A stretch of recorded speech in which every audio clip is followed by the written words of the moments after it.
네, 오늘은 우리 헛된 예배에서 헛되지 않는 예배로 이런 주제로 말씀 나누고 싶습니다. 우리 14세기 남미의 아즈텍 제국이라는 제국이 있었죠. 이 제국은 태양과 달을 섬겼습니다. 근데 뭐 남미에 있는 많은 나라들이 태양과 달을 함께 섬기긴 했는데 이 아즈텍 제국은 좀 달랐습니다. 이 태양신은 불멸하는 존재가 아니고 탄생하고 소멸하는 존재라고 여겼습니다. 그래서 아즈텍 민족이 탄생하기 전에 이미 태양은 있었는데 태양은 4번에 걸쳐서 탄생하고 소멸하기를 반복했다고 합니다. 그런데 지금 이제 5번째 태양이죠. 이 태양신이 계속 생명력을 유지해야만 아즈텍 민족이 계속 흥할 수 있다 이렇게 생각했습니다. 그런데 이 태양신의 생명력을 어떻게 유지할 수 있을까요? 탄생하고 소멸을 반복하는 태양신이 어떻게 하면 생명력을 계속 유지할 수 있을까요? 그것은 너무나 참 잔혹한 방법으로 그 생명력을 유지하려고 했습니다. 그것이 뭐냐 그러면 인신공양이었습니다. 사람을 죽여서 바치는 거예요. 여러분, 피가 돌려면 심장이 필요하지 않습니까? 그래서 태양이 계속 이렇게 그 능력을, 생명력을 발휘하려면 심장이 필요하다고 생각했습니다. 인간의 심장. 그 인간의 심장을 바치고 인간의 피를 바쳤습니다. 그래서 인신공양 제사를 통해서 신에게 드렸던 거죠. 그런데 인신공양 제사에 드려진 이 사람의 숫자가 정말 놀랍습니다. 1년에 2만 명씩 산채로 바쳤습니다. 스페인 정복자 중에 그 코스테르라는 사람인데 이 사람이 이제 남미를 정복하게 되는데 이 아즈텍 제국을 멸망시키게 되죠. 근데 아주 쉽게 멸망시켜요. 몇백 명 끌고 가지고 제국을 멸망시킨 일이 벌어졌는데 이렇게 그 아즈텍 제국이 무너진 그 내부 원인 중에 하나가 바로 인신공양 풍습에 있었습니다. 이 풍습 때문에 저절로 무너져 내렸던 거죠. 여러분, 이 신도 아닌 태양에게 인간의 생명을 바치는 이 반인륜적인 모습, 그리고 자신의 제국을 무너뜨리는 이 헛된 제사를 그들이 하고 있었던 거죠. 왜 우리 인간들은 이렇게 정말 신이 아닌 어떤 사물을 신으로 숭배하고 자신의 생명까지 바치는 지극정성으로 이렇게 헛된 예배를 드릴까요? 여러분, 왜 그렇습니까? 왜 우리 인간은 헛된 예배를 드리고 있죠? 그리고 참된 예배는 또 어떤 예배일까요? 헛되지 않는 예배는 또 어떤 예배일까요? 여러분, 이 시간에 헛된 예배에서 헛되지 않는 예배로 이 제목으로 이 두 예배, 헛된 예배가 무엇이고 헛되지 않는 예배가 무엇인지를 함께 말씀 가운데 나누고 싶습니다. 네, 말씀 전도서 5장 1절에서 7절 말씀 읽어주겠습니다. 너는 하나님의 집에 들어갈 때에 내 발을 삼갈지어다. 가까이 하여 말씀을 듣는 것이 우매한 자들이 재물 드리는 것보다 나으니 그들은 악을 행하면서도 깨닫지 못함이니라. 너는 하나님 앞에서 함부로 입을 열지 말며 급한 마음으로 말을 내지 말라. 하나님은 하늘에 계시고 너는 땅에 있음이니라. 그런즉 마땅히 말을 적게 할 것이라. 걱정이 많으면 꿈이 생기고 말이 많으면 우매한 자의 소리가 나타나느니라. 내가 하나님께 서원하였거든 갚기를 더디게 하지 말라. 하나님은 우매한 자들을 기뻐하지 아니하시나니 서원한 것을 갚으라. 서원하고 갚지 아니하는 것보다 서원하지 아니하는 것이 더 나으니 내 입으로 내 육체가 범죄하게 하지 말라. 사자 앞에서 내가 서원한 것이 실수라고 말하지 말라. 어찌 하나님께서 내 목소리로 말미암아 진노하사 내 손으로 한 것을 멸하시게 하랴. 꿈이 많으면 헛된 일들이 많아지고 말이 많아도 그러하니 오직 너는 하나님을 경외할지니라. 아멘. 여러분, 우리 인간의 마음에는 종교심이 있죠. 이 종교심으로 말미암아 신을 찾게 됩니다. 그래서 모든 시대, 모든 지역에는 신에 대한 제사가 있죠. 신에 대한 예배가 있습니다. 그런데 문제는 자신들이 숭배하는 그 신에 대한 바른 지식보다 자신들의 종교심에 더 치중하는 경향이 있습니다. 대상을 잘 알지도 못하면서 정성을 다하는 거죠. 지성이면 감천이다 이런 말이 있죠. 여기서 감천, 이 하늘을 감동시키게 된다는데 하늘이 누굽니까? 하늘이 도대체 누군가요? 하늘에 대해서 제대로 알지도 못하고 그냥 지성을 바치는 거죠. 지극정성을 바치는 거예요. 하늘이 누군지도 제대로 알지 못하는 가운데 지극정성을 바치면 하늘이 감동해서 뭐 복을 준다 이런 말이 아니겠습니까? 이렇게 대상을 잘 알지 못하고 지극정성으로 예배드리는 자를 오늘 말씀에서는 우매한 자다 이렇게 이야기합니다. 우리 1절에 보면 우매한 자라는 단어가 등장하죠. 너희 하나님의 집에 들어갈 때에 내 발을 삼갈지어다. 가까이 하여 말씀을 듣는 것이 우매한 자들이 제물 드리는 것보다 나으니 이렇게 말씀하고 있습니다. 우매하다는 거예요. 여러분, 우매한 자가 드리는 예배가 우매한 예배일 것이고 헛된 예배일 것이고 어리석은 예배 아니겠습니까? 여러분, 구약 이스라엘 백성들도 마찬가지예요.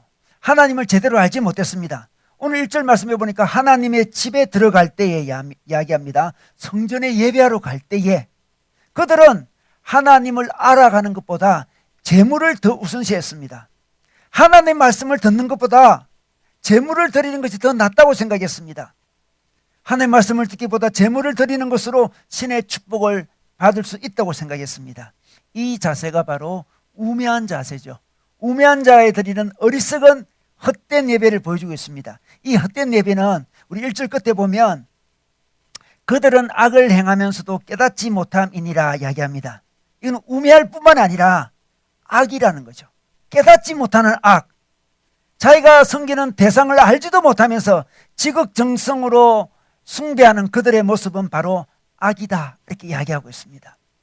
여러분, 예수님 당시에도 그리스 사람들이 굉장히 종교심이 뛰어났습니다. 그래서 사도행전 17장에 보면 이제 사도 바울이 아테네를 방문합니다. 자, 아테네를 방문하는 말씀이 사도행전 말씀인데 제가 한번 읽어보겠습니다. 자, 사도행전 17장 22절에서 23절 말씀입니다. 바울이 아레오파고 가운데 서서 말하되 아덴 사람들아, 아덴은 아테네를 이야기합니다. 너희를 보니 범사에 종교심이 많도다. 굉장히 종교심이 많은 사람이었습니다. 그리스 사람들이. 내가 두루다니며 너희를 위하는 것들을 보다가 알지 못하는 신에게라고 생긴 단도 보았으니 그런즉 너희가 알지 못하고 위하는 그것을 내가 너희에게 알게 하리라 이렇게 이야기합니다. 그들은 종교심이 굉장히 많은 사람들이었습니다. 수많은 신들을 섬겼죠. 그런데 신에 대해서 잘 알지도 못해요. 그리고 너무 놀라운 것은 어떤 신은 단이 있는데 그냥 이름이 알지 못하는 신이었습니다. 알지 못하는 신에 대해서 엄청난 종교심으로 섬기고 있었던 거죠. 바로 그리스 사람들은 우매한 사람들이었습니다. 여러분, 그리스가 어떤 나라입니까? 철학의 나라 아니겠습니까? 얼마나 지혜로운 나라예요. 최고의 지성을 자랑합니다. 그런데 종교적인 영역에서는, 신앙의 영역에서는 어리석고 우매한 자였습니다. 왜? 누군지도 모르고 알지 못하는 신에게, 수많은 신에게 지극정성으로 예배하고 있었기 때문에 그렇습니다. 여러분, 로마 시대는 이 문화와 문명이 찬란하게 발전했죠. 그런데 종교적으로는 굉장히 잡신을 많이 섬겼습니다. 맹목적으로 숭배했습니다. 종교적인 영역은 정말 원시적이었습니다. 영적으로 빈집이었죠. 로마 시대는. 바로 영적으로 빈집인 이때에 참신이 누구인지, 어떤 분인지 온몸으로 분명히 보여주시는 예수 그리스도가 진리 자체로 오신 것입니다. 가장 모호한 그 시대에 예수님이 오신 것이죠. 여러분, 신을 제대로 알지도 못하면서 이렇게 무조건 섬기는 사람이 있는 반면에, 어리석은 사람이 있는 반면에, 어떤 사람은 신을 제대로 알지도 못하면서, 하나님을 제대로 알지도 못하면서 그냥 신을 거부하고 하나님을 거부한 사람이 현대에는 굉장히 많습니다. 여러분, 우리 시대에 가장 신뢰받는 신학자가 톰 라이트라는 신학자가 있어요. 톰 라이트 교수님이 옥스퍼드 대학에서 이제 강의를 했는데 기독교 개론을 1학년을 대상으로 강의를 했습니다. 그때 어떤 학생이 손을 들고 말했습니다. 교수님, 저는 하나님 믿지 않습니다. 그런데 제가 왜 기독교 개론 이 강의를 들어야 됩니까? 이렇게 이야기했습니다. 그때 톰 라이트 교수님이 그 학생에게 이렇게 이야기했습니다. 그래? 자네가 하나님을 믿지 않는다고? 그러면 자네가 생각하는 하나님은 어떤 분인지 내게 설명해 줄 수 있겠니? 물어봅니다. 너가 알고 있는 그 하나님이 어떤 분인지 한번 내게 소개해다오. 이렇게 이야기합니다. 그 학생이 잠시 머뭇거렸죠. 머뭇거리다가 그동안 주어들은 하나님에 대한 이야기를 쫙 했습니다. 그 이야기를 다 듣고 톰 라이트가 이렇게 대답했습니다. 너가 이야기한 그런 하나님이라면 나도 안 믿겠다. 나도 안 믿겠다. 나 그런 하나님 나도 안 믿겠다. 그러나 너가 이야기하는 하나님은 기독교가 가르치는 하나님은 아니다. 내가 믿는 하나님은 아니다. 어디 내가 믿는 하나님? 성경에서 가르치는 하나님이 어떤 하나님인지 한번 들어볼래? 이렇게 이야기했습니다. 많은 사람들이 하나님을 제대로 알지도 못하고 신을 제대로 알지도 못한 가운데 그냥 거부합니다. 그들이 생각하는 하나님은 성경이 이야기하는 하나님이 아니에요. 그들은 오해하고 있는 거예요. 오해하는 하나님을 두고 거부하고 있는 거죠. 여러분, 진정한 예배는 하나님에 대해서 제대로 알고 드리는 예배입니다. 제대로 알아야 돼요. 제대로 알고 드리는 예배가 헛되지 않는 예배죠. 또 어떤 사람이 이렇게 이야기합니다. 현대인 중에 이런 사람이 많죠. 저는 신을 섬기지 않습니다. 아무 신도 섬기지 않아요. 저는 예배 자체를 하지 않습니다. 이렇게 이야기합니다. 그러면 우리 인간의 마음속에 있는 종교심은 사라졌다는 말씀입니까? 종교심이 사라졌나요? 종교심이 어디에 갔나요? 여러분, 그들은 신을 섬기지 않는다고 하는데 눈에 보이는 신을 섬기지 않을 뿐이지 은밀한 신을, 눈에 보이지 않는 신을 섬기고 있는 거예요. 여러분, 자신이 섬기는 신이 어떤 신인지 여러분 알고 싶나요? 자신이 섬기는 신이 어떤 신인지 알고 싶습니까? 우리 인간의 마음에는 종교심은 떠나가지 않았습니다. 종교심이 있습니다. 우리 인간은 섬길 수밖에 없는 존재입니다. 그런데 자기가 누구를 섬기는지, 무엇을 섬기는지 어떻게 알 수 있나요? 여러분, 자신이 섬기는 그 예배의 대상이 있지 않습니까? 예배의 대상은 바로 자신을 무조건적으로 용납해주고 자신을 영원히 사랑해 줄 것 같던 대상이 자기 신이에요. 그것만 가지면 이 땅에서 무조건 인정받고 사랑받고 칭찬받고 안전한 인생을 보장해 줄 것 같던 그 대상이 바로 예배의 대상이에요.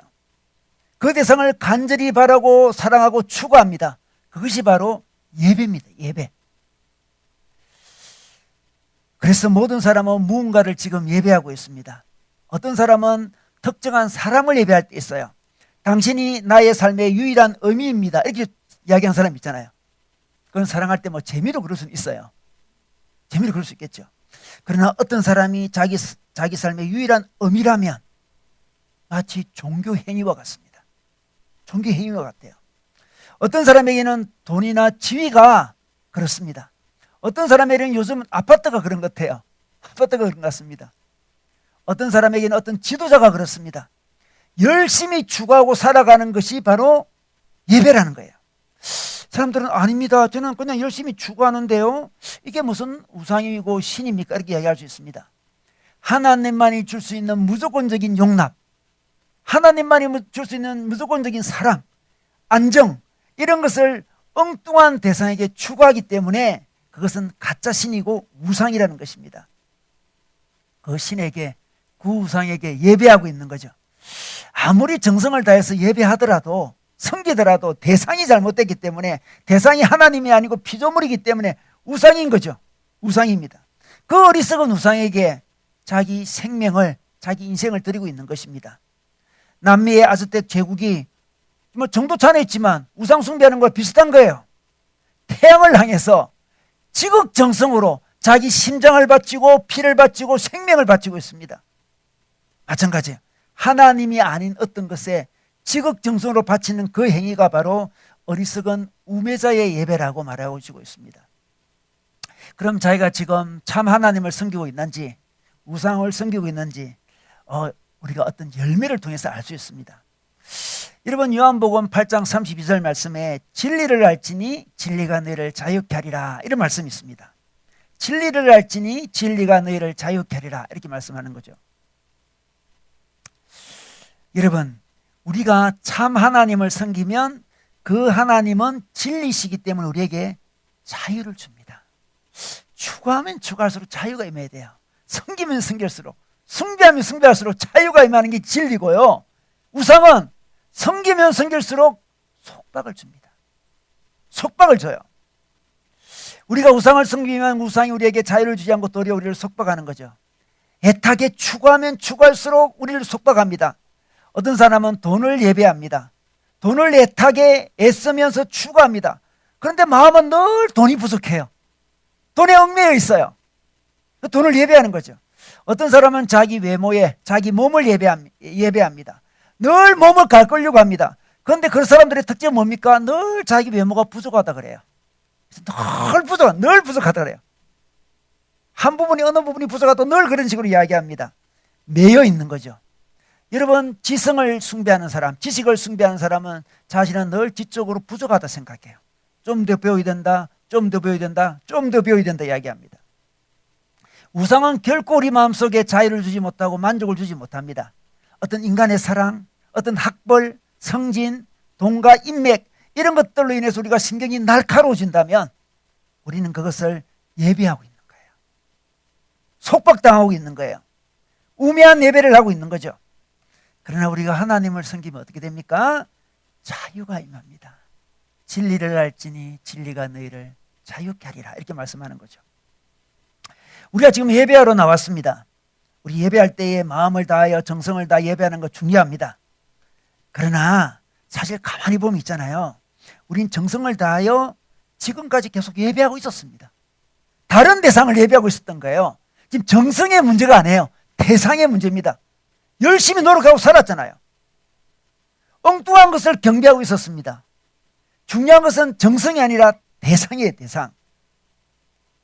예배에 정성을 다하는 건 너무나 당연한 것이지만 여러분 하나님께 예배하러 올 때는 정성으로 승부하지 말고 내가 누구를 예배하고 있는지 대상을 알아야 됩니다. 우리의 예배의 대상이 하나님임을 고백하는 시간이 이 예배 시간이에요. 이 예배 시간, 하나님이 우리의 예배의 대상입니다. 하나님만이 무조건적인 용납과 사랑과 안전을 당신만이 줄 수 있습니다라고 고백하는 시간이 이 예배 시간이에요. 하나님을 다시 예배의 대상으로 찾는 시간이 예배 시간입니다. 여러분이 만약에 요즘에 예배를 드리고 있지 않다면 요즘 좀 게을러서 예배를 드리고 있지 않습니다 이렇게 생각할 수 있는데 아닙니다. 여러분 예배를 안 드리는 게 아니고요, 다른 대상을 예배하고 있는 거예요. 너무나 중요한 말씀입니다. 예배를 게을러서 안 드리는 게 아니고요, 다른 것이 더 중요했기 때문에 다른 것을 예배하고 있는 거예요.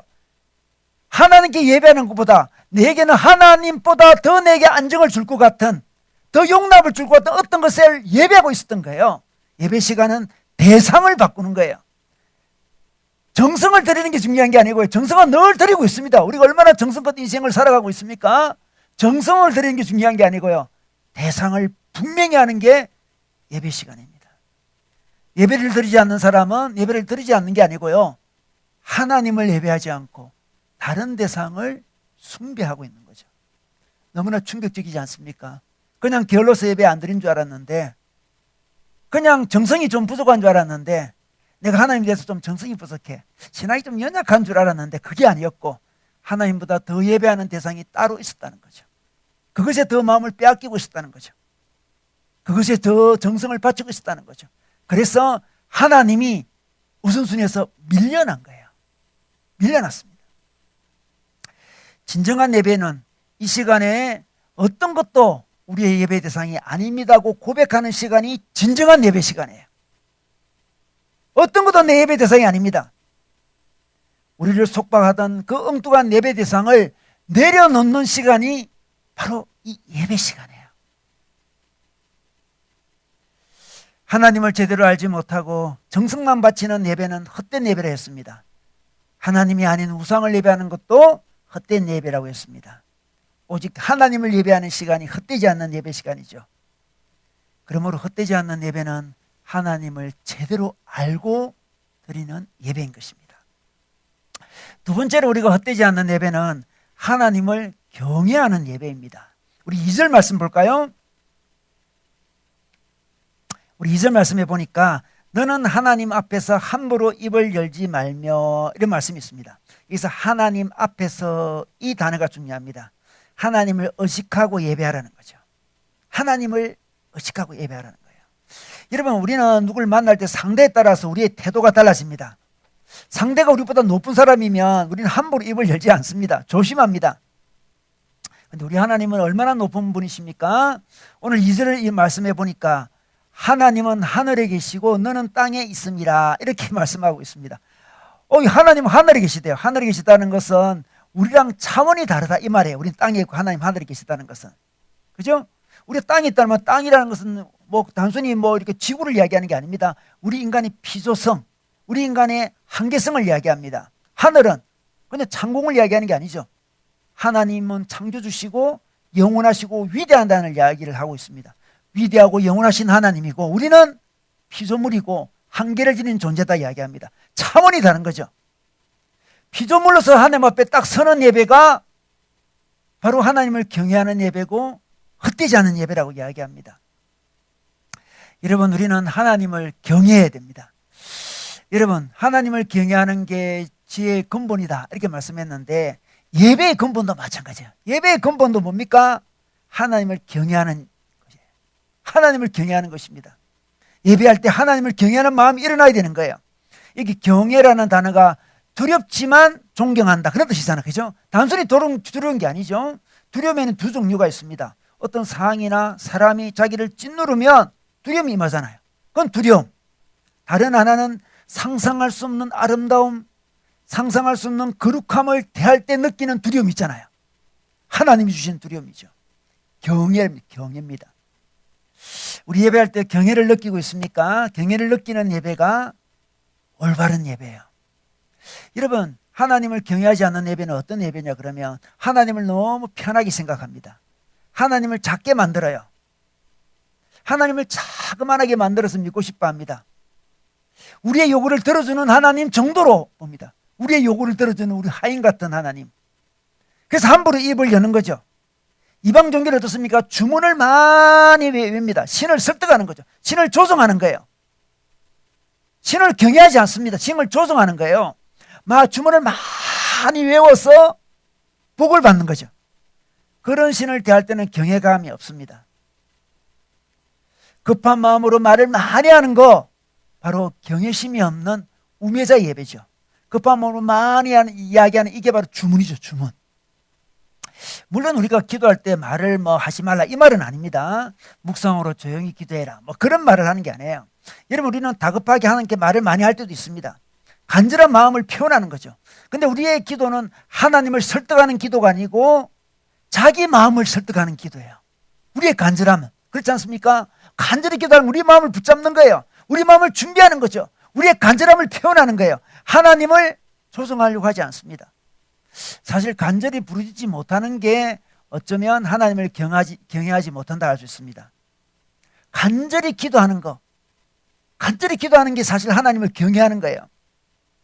여러분, 기도하다 보면 소리가 나오지 않습니까? 그 소리를 들어보면 자기가 경외하는지 안 하는지를 느낄 수가 있어요. 그래서 하나님을 경외하지 않는 사람은 간절히 기도 자체가 되지 않습니다. 하나님을 뭐 경외하지 않는데 간절한 말이 나올 수 있겠습니까?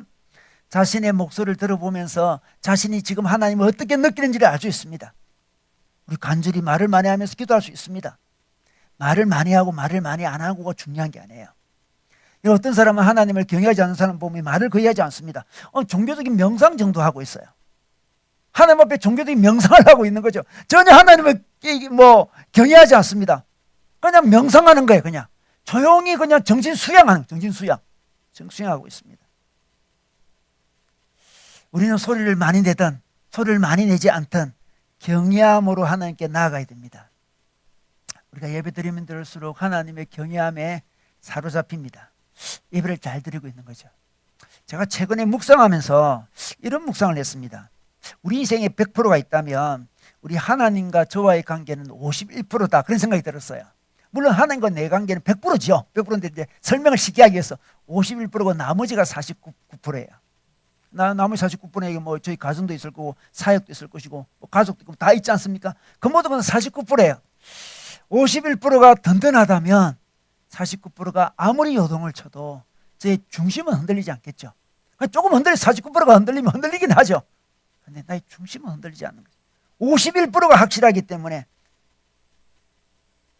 우리의 어떤 직장, 우리의 가정, 우리의 건강, 우리의 재정, 우리의 미래는 다 49%에 속하는 거예요. 그리고 하나하나는 다 따져보면 한 1%, 2%밖에 안 돼 사실. 지금 우리가 고민한 문제 사실 1%, 2%일 때가 제일 많아요. 그죠? 49%가 다 문제가 있을 때는 별로 없잖아요. 우리 인생에. 그죠? 1%, 2%, 3%, 5% 뭐 그런 거예요. 그런 것들이 우리 마음을 많이 흔들고 있습니다.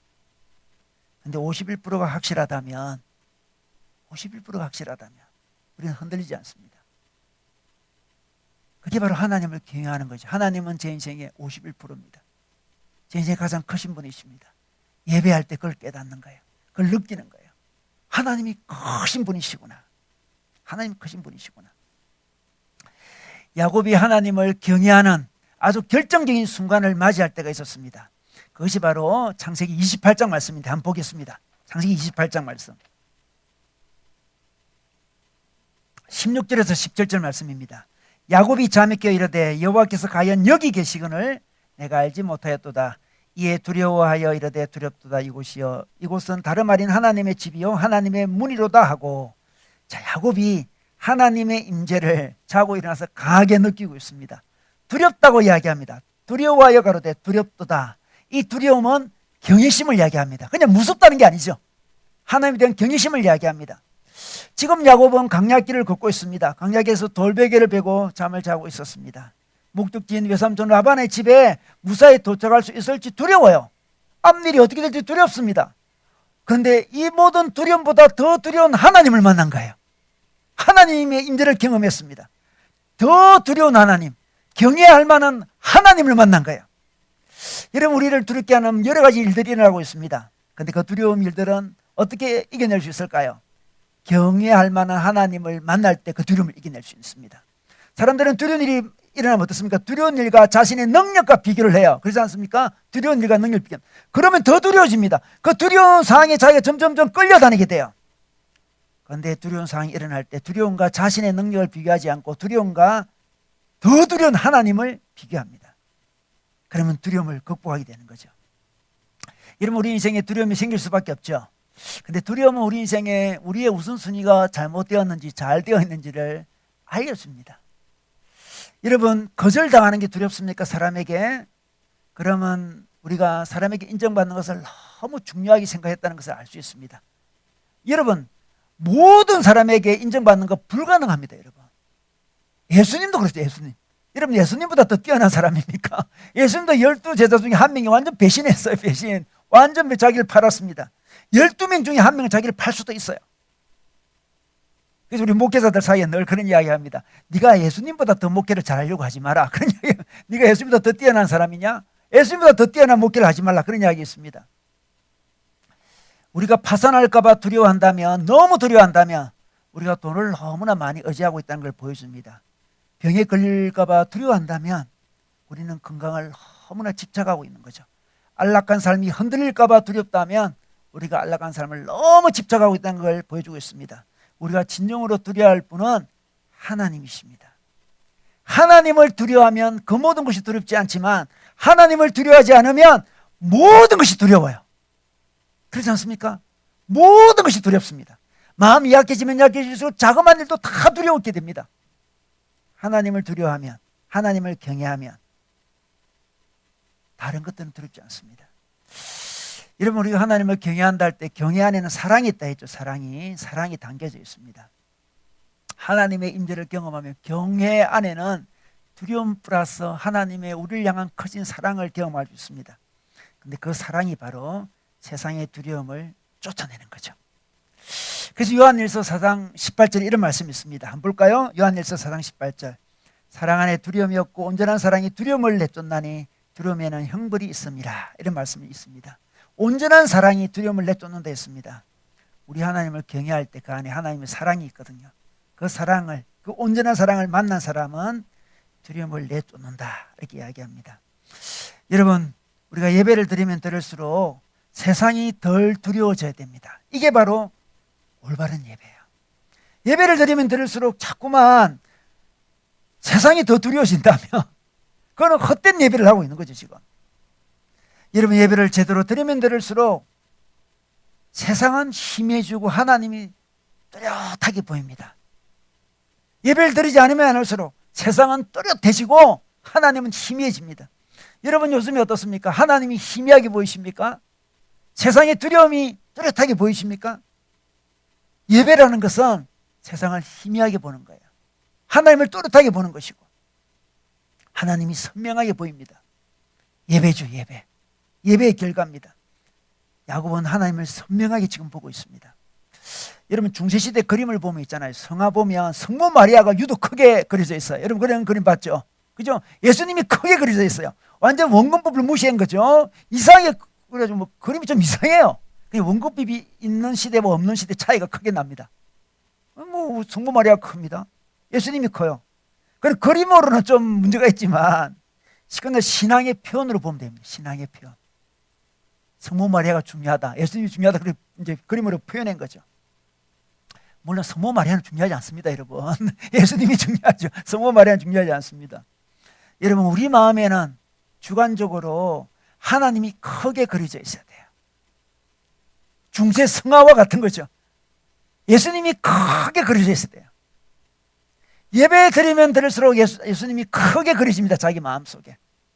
그래서 드리면 드릴수록 예수님이 커져요. 세상은 작아지고. 그러나 예배를 드리지 않을 때, 헛된 예배를 드릴 때 예수님은 잘 보이지 않고 자기 마음에 두려운 것들이 더 크게 부각되고 더 크게 부각됩니다. 여러분 헛되지 않는 예배는 하나님이 커지는 예배입니다. 헛되지 않는 예배, 하나님을 경외하게 되는 예배입니다. 더 나아가서 여러분 헛되지 않는 예배는 하나님을 향해서 결단하는 예배입니다. 결단하는 예배. 여러분 4절에 볼까요? 4절에 내가 하나님께 서원하였거든 갚기를 더디게 하지 말라. 하나님은 우매한 자들을 기뻐하지 아니하시나니 서원한 것을 갚아라. 5절에 서원하고 갚지 아니하는 것보다 서원하지 아니하는 것이 더 나으니 이렇게 말씀하고 있습니다. 서원을 이야기합니다. 서원. 이 서원이 뭡니까? 서원. 서원은 약속이지. 약속. 약속을 이야기합니다. 이 구약의 그 유대인들은 제사 드릴 때 서원을 절개했습니다. 막 서원을 많이 하는 거죠. 서원을 많이 하면 하나님이 복을 준다고 생각했거든요. 갚지도 못할 약속을 많이 하는 거예요. 그래서 그런 서원 하지 마라 이렇게 이야기합니다. 함부로 서원하지 마라. 함부로 약속하지 마라. 영혼 없는 서원, 영혼 없는 약속 하지 말라고 이야기합니다. 여러분 오늘날은 이 서원을 뭐라고 표현할 수 있겠습니까? 오늘날은 결단이에요. 결단. 자, 결단. 우리는 예배 드리면서 결단할 수 있습니다. 결단을 많이 하면 하나님 축복을 해줄까요? 결단을 많이 하면? 그렇지 않습니다. 영혼 없는 결단하지 말아야 됩니다. 지키지 못할 결단하지 말아야 됩니다. 근데 이 말은 있잖아요. 우리에게 서원 자체를 하지 마라. 약속을 하지 마라. 결단을 하지 마라. 이 말은 아니고요. 바른 결단을 하라는 거예요. 지킬 만한 바른 결단을 하라는 거예요. 여러분 참된 예배를 드리다 보면 결단을 하게 됩니다. 이 결단하는 예배가 건강한 예배예요. 예배 드리는데 아무런 결단이 없는 예배 있잖아요. 그냥 위로만 받으려고 하는 예배. 자기가 하나님 앞에 결단한 게 아무것도 없어요. 그냥 하나님 위로해 주시고 또 복 주시고 위로해 주시고 이런 예배만 드리면 성장하지 않습니다. 결단을 해야 돼요. 우리 감사로 드리는 예배에 어떤 결단하지 않습니까? 그 결단해야 돼요. 그 너무 사적인 거라서 공동체에 보여주기 어려워서 뭐 숨길 수는 있지만 개인적으로 늘 결단해야 돼요. 결단해야 됩니다. 드려야 되는 거죠. 여러분 남녀 두 사람이 사귀다가 때가 되면 결단할 때가 있잖아요. 약속할 때가. 약속은 하지 말자. 결단을 하지 말고 그냥 교제만 하자. 이게 진정한 사랑이겠습니까? 그 사랑이겠습니까? 그냥 사귀기만 해. 그런 오빠들 있잖아요. 그냥 사겨. 뭐 약속까지 해. 그런 오빠들 있잖아요. 나만 믿어. 뭘 믿어요? 약속도 안 하는데 뭘 믿어요? 결단까지 가야 사랑이죠. 진짜 사랑은 헌신이 있잖아요. 결단은 헌신이잖아요. 헌신이 있고 책임이 있어요. 책임 있고 헌신 있는 사랑을 해야죠. 사랑에는 결단이 필요합니다. 하나님과 우리 사이도 마찬가지예요. 그냥 가만히 받기만 하는 사랑이 아니에요. 헛된 예배를 보면 서원이 없습니다. 약속이 없고 결단이 없습니다. 그냥 종교 행위죠. 받기만 하는 예배입니다. 그런 예배를 드린 다음에는 변화가 잘 일어나지 않아요. 그죠? 결단하지 않으면 변화가 잘 일어나지 않습니다. 성장하지 않고 늘 그 자리에 머물러 있는 거죠. 우리는 결단까지 가는 예배를 해야 돼요. 우리 예배는 결단하는 예배, 그 결단이 우리의 삶을 변화시키는 예배를 드려야 됩니다. 여러분 예배 드린 후에 삶이 변화됩니까? 변화된다면 결단했다는 거예요. 예배 드린 다음에 하나님 관계가 변화가 일어납니다. 자신과의 관계도 변화가 일어나고 예배한 다음에 배우자와의 관계도 새로워지고 성장합니다. 가족들과의 관계, 자녀와의 관계, 직장 동료들과의 관계도 변화될 수 있습니다. 직장을 대하는 태도도 변화되는 거죠. 성장합니다. 결단하기 때문에 그렇습니다. 세상을 바라보는 태도, 스펙을 바라보는 태도, 아파트를 바라보는 태도, 주식을 바라보는 태도 다 바뀌는 거죠. 미래를 바라보는 태도, 안전을 바라보는 태도 다 바뀝니다. 이웃을 바라보는 태도, 악인들을 바라보는 태도도 다 바뀌게 되죠. 성장이 일어납니다. 결단이 있는 예배를 했기 때문에 그렇습니다. 어떤 사람은 이렇게 이야기할 수 있습니다. 우리 힘으로 신앙생활 하겠다고 결단하는 거, 그거는 신앙생활이 아닙니다. 어디 우리 힘으로 결단합니까? 이렇게 이야기합니다. 우리는 못해요. 주님이 하셔야죠. 이렇게 이야기합니다. 여러분, 그 말은 맞습니다. 우리는 못해요. 하나님 하셔야죠. 이렇게 이야기합니다. 근데 그 말은 맞는데 그 말을 하는 사람 중에 두 종류가 있습니다. 두 종류. 말은 같은 말인데 두 종류가 있습니다. 삶의 방식이 달라지는 두 종류가 있습니다. 한 사람은 이렇게 이야기합니다. 나는 못해요. 주님이 하셔야죠. 이렇게 이야기를 하면서 계속 자기를 변화시키지도 못하고 계속 죄와 싸우지도 않고 그냥 죄 가운데 살아갑니다. 어떤 사람은 이 고백을 하는데 자기에게 예수님이 오셔서 자기를 위해서 싸우시고 또 뭐 자기를 위해서 삶의 변화를 주시는 우리 하나님을 바라보면서 생기가 넘치는 삶을 살 수 있습니다. 달라요. 똑같이 나는 할 수 없습니다. 주님이 하십니다. 근데 왜 다를까? 왜 다릅니까 이거? 첫 번째 사람은 이 말을 하는데 그냥 자기 마음속에 결단이 없는 거예요. 여러 번 해봤는데 내가 노력하겠습니다. 이런 말 해봤는데 별 소용이 없어요. 이제 그냥 적당히 살죠. 뭐 남들도 다 그렇게 사는데요. 뭐 이렇게 이야기합니다. 근데 다른 사람은 어떻습니까? 다른 사람, 생기가 넘치는 사람은 그래요. 저는 할 수 없습니다. 주님만 할 수 있습니다. 하면서 자기가 어떤 행동을 하겠다고 결단하는 것보다 주님을 의지하겠다고 결단하는 거예요. 이게 차이. 앞에 사람은 나는 못해요 하면서 아무런 결단하지 않는 사람이고요. 두 번째 사람은 결단하는데 우리 주님을 계속 자기 마음에 받겠다고 결단하는 거예요. 내가 이런 삶을 살겠습니다. 결단보다는 그럼 그렇게 못 살 수도 있잖아요. 계속 주님을 받는 삶을 삽니다. 저는 구제불능의 사람이었습니다. 저는 제 삶을 변화시킬 수는 없습니다. 그러나 예수 그리스도가 십자가에 못 박혀 돌아가심으로써 저에게 기독교인의 삶을 살 수 있는 길을 열어주셨습니다. 이 고백을 하는 거예요.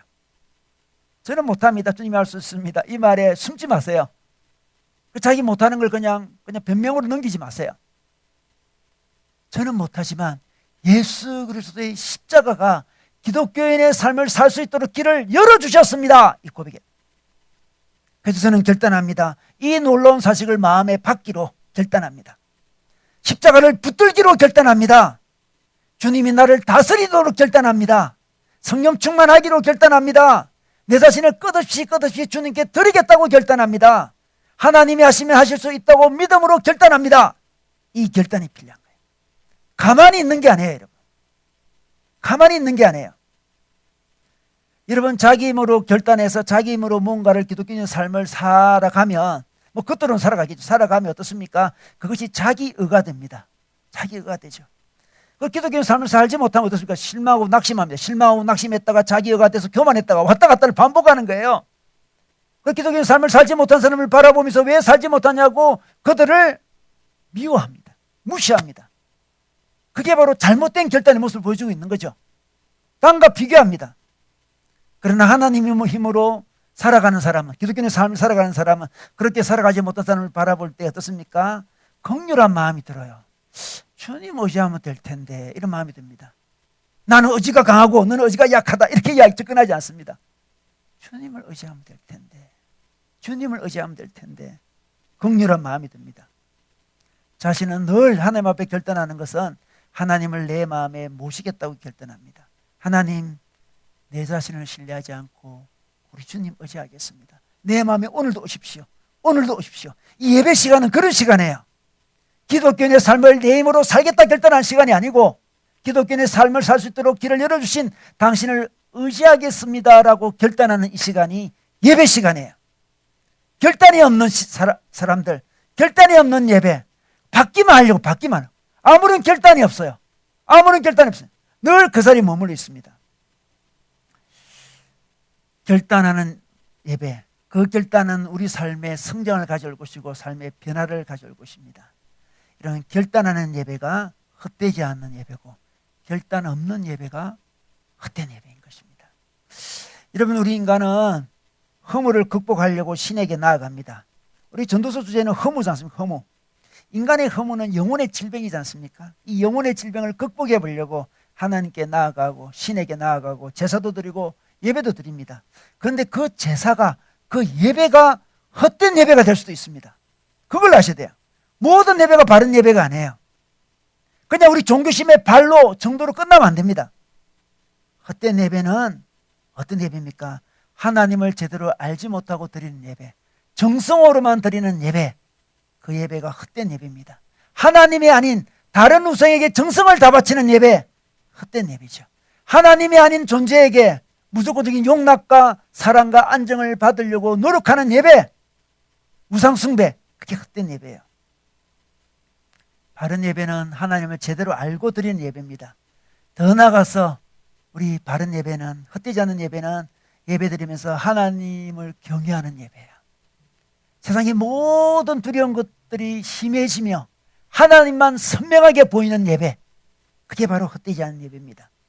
더 나아가서 결단하는 예배죠. 자기의 어떤 의지를 결단하는 게 아니에요. 하나님을 향해 결단하는 예배, 그 예배가 바로 인생의 허물을 극복하고 이 땅에 하나님 나라를 살아가게 하는 예배일 것입니다. 여러분, 헛되지 않는 예배 드리며 하나님 나라를 마음껏 누리시기를 우리 주님의 이름으로 축원합니다.